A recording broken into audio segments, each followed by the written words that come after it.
Attorneys wrapped up the trial for an Eastern Iowa man accused of murder, but it could be weeks before we hear a verdict. Tajh Ross is charged with first-degree murder in the killing of 19-year-old Latasha Roundtree in September of 2012.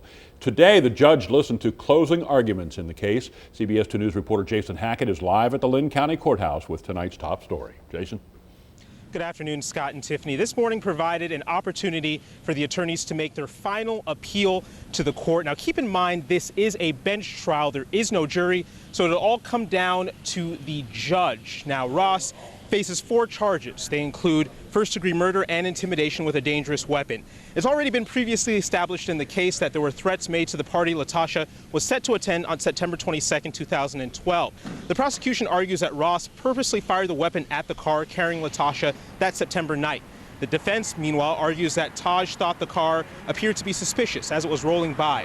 Ross says the gun accidentally went off as he was trying to fire a warning shot and protect his friend Laban.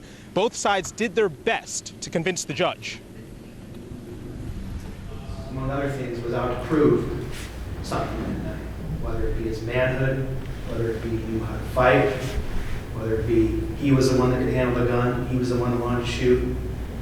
Obviously, he was out to prove something because he interjected into somebody else's battle that night, when any other reasonable person, under the circumstances, as the law would require, would take an alternative course of action, which he did not do.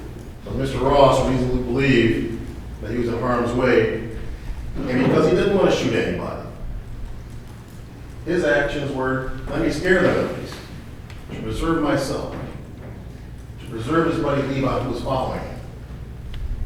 And that is why he went down the end alley and shot the gun. So as I said, with no jury, it will be the judge that will render the final verdict. That decision could come anywhere from a few days to a few weeks. And upon request by Ross's attorneys, the verdict won't be read in open court. So you can count on us to stay on top of it as we have from the beginning, and we'll bring you the verdict as soon as it becomes available. We're covering the corridor tonight in Cedar Rapids. Jason Hackett, CBS 2 News.